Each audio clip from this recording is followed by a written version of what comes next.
Mpendwa msikilizaji na mtazamaji wa kipindi hiki cha neno la Mungu au tafakari ya neno la Mungu. Leo ninakuletea somo linaloenda kwamba ufalme umeingia nyumbani mwako. Na tutaenda kusimamia katika kitabu cha Injili ya Luka ile sura ya 19 aya kwanza hadi aya 10. Tunasoma habari za mtu mmoja ambaye anaitwa Zakayo. Zakayo alikuwa ni mtoza ushuru na sifa nyingine alikuwa ni mfupi wa kimo. Na katika maisha yake aliyoishi katika kipindi kile alikuwa amepata habari za Bwana wetu Yesu Kristo, lakini hakuweza kumuona. Siku moja katika kutembea alisikia kwamba Yesu anapita katika ule mji wa Yeriko. Basi Zakayo akawa na shauku ya kumuona, lakini kutokana na sifa ya kwamba alikuwa mfupi wa kimo asiweze. Alichofanya ni kukimbia kwenda mbali au katika njia ambao alikuwa anawaza kwamba au alikuwa na uhakika kwamba Yesu ataenda kupita mahali pale. Na alichofanya akaenda akatafuta ngazi akapanda katika mkuyu.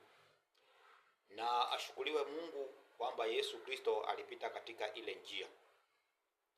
Na katika kupita akamuona Zakayo, akamwambia Zakayo, shuka, maana leo imenipasa kuishi au kushinda nyumbani mwako.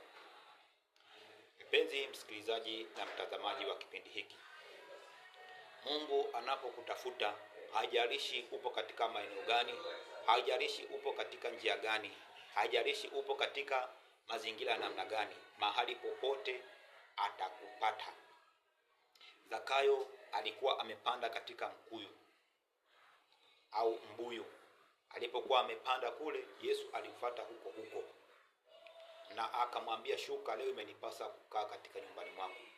Alipoenda watu wakaanza kunungunika, wakamwambia, huyu anajiita mtakatifu, huyu anajiita mwana wa Mungu, imekuwaje anakula au anakaa na watu nyumbani mwa watu wenye dhambi? Ndipo Yesu anapojibu anawaambia, mwana wa Adamu hakuja duniani kutafuta walio haki, bali alikuja kutafuta waliopotea. Mpenzi msikilizaji, yamkini kuna mambo ambayo yamekufanya ukashindwa kukaa karibu na utukufu wa Mungu, ukashindwa kukaa karibu na neema ya Mungu kutokana na dhambi. Umekuwa mfupi wa kimo, umekuwa huwezi kumkaribia Mwenyezi Mungu. Leo Yesu ananialika mimi na wewe kwamba ufalme umeingia nyumbani mwako, na imempasa kuishi, kukaa pamoja nawe, ale pamoja nawe. Kama vile kitabu cha Ufunuo ile sura ya 3 mstari wa 20 hadi 21 inavyokuambia, tazama anasimama mlangoni nabisha hodi, mtu akisikia sauti yangu na akanikaribisha, nitakaa mwake naye atakaa ndani yangu. Mpenzi msikilizaji, tunatembea katika ulimwengu ambao umejaa dhiki, ambao umejaa dhambi, na wanaotuzunguka hawataki tutoke katika lile eneo ambalo tupo. Na tunapokuwa tunaanza kumtafuta Mwenyezi Mungu, wao ndio wa kwanza kutunungunikia, wao ndio wa kwanza kuanza kutunyoshea vidole, wao ndio wa kwanza kuanza kutunyoshea, kututupia maneno kwamba sisi ni wenye dhambi. Hata unapoongoka, hata unapomongokea Kristo, watu wanaanza kujiuliza, mbona mtu huyu alikuwa namna hii? Leo Zakayo anatueleza kwamba baada ya hapo alienda katika faraga au katika sehemu ambayo alikuwa anatunzia vitu vyake, na akamwambia Yesu kwamba, Bwana, sikiliza, mimi niliyemnyang'anya na mtu yeyote niliyemdhulumu nitamrudishia mara 4. Yamkini kuna vitu ambavyo umetenda, yamkini kuna mazingira ambayo umepitia, umedhulumu, umeiba. Leo fanya toba kama Zakayo ambao anawarudishia watu vile vitu ambavyo aliwadhulumu. Ni kitu ambacho inakuwa ngumu, lakini kwa Mungu yote yanawezekana. Mpendwa, tunaishi katika hali ambayo yamkini tunajitahidi, lakini bado kuna chembe ambazo zinaendelea kutufanya tuendelee kuwa mbali na Mwenyezi Mungu. Yatupasa kumkaribia Mwenyezi Mungu kwa njia ya toba, kwa njia ya sala, kwa njia ya sadaka, na hata kujinyima, hata kujitesa, kama Mtume Paulo anavyotufundisha kwamba tuitese miili yetu kwa ajili ya kufanya utukufu wa Mungu uwe karibu nasi. Tupo katika kipindi ambacho ni cha mfungo wa Kwaresima. Katika mwaka 2025 yamkini natakiwa kutathmini kwamba kama Zakayo yeye aliweza kuthubutu kumtafuta Yesu, na Yesu alipomuona akamwambia, leo imenipasa kukaa pamoja nawe.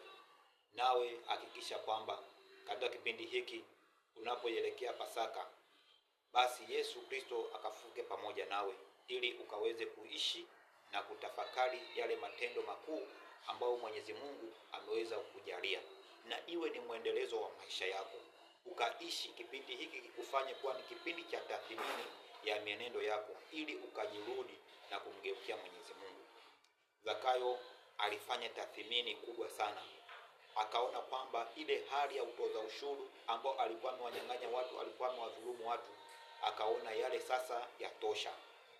Nawe yamkini naweza kutamka kwamba yatosha maisha ambao umeishi, maisha ya dhambi. Umeteseka katika magonjwa kutokana na dhambi, umeteseka katika mambo mbalimbali kutokana na dhambi. Haupigi hatua kuelekea mbele kutokana na changamoto, aidha ni dhambi ya kutokusamehe, aidha ni dhambi ya kukaa na vinyongo, aidha ni dhambi ambao umekuwa ukiitenda ambayo hata jamii inayokuzunguka wanaiogopa. Mpendwa, Yesu Kristo anamwambia Zakayo kwamba na huyu ni mwana wa Ibrahim, naye imempasa kusamehewa dhambi zake. Hivyo hakuna dhambi ambayo inaweza kumshinda Mungu akashindwa kusamehe. Ni mimi na wewe tu kwamba tuamue kwamba sasa ndani ya mioyo yetu nimeamua, nimeridhia, na tuendelee kujifunza kwa Bwana wetu Yesu Kristo. Maana sema, njoni kwangu ninyi nyote mnaosumbuka na kuelemewa na mizigo ya dhambi, nami nitawapumzisha. Njoni mkajifunze kutoka kwangu, maana mzigo wangu si mzito na nira yangu ni nyepesi, ni laini. Kwa tukajifunze kwake. Tunajifunza nini kwake? Tutajifunza upole, tutajifunza utii, upendo, kumtii Mungu na kuzishika amri za Mwenyezi Mungu. Hayo ndio Yesu Kristo ambao tunatakiwa kujifunza kwake. Maana yeye alikuwa mnyenyekevu, hakutenda dhambi, ila alikuja kuokoa walio kwenye dhambi. Tujifunze kwake ili tukaishi katika neema ya Mwenyezi Mungu. Mungu akubariki. Endelea kufuatana nami katika vipindi mbalimbali vinavyoendelea katika mitandao mbalimbali ya kijamii. Naitwa Mwalimu Kazonde, ni mwalimu wa neno la Mungu. Mungu akubariki sana. Tumsifu Yesu Kristo.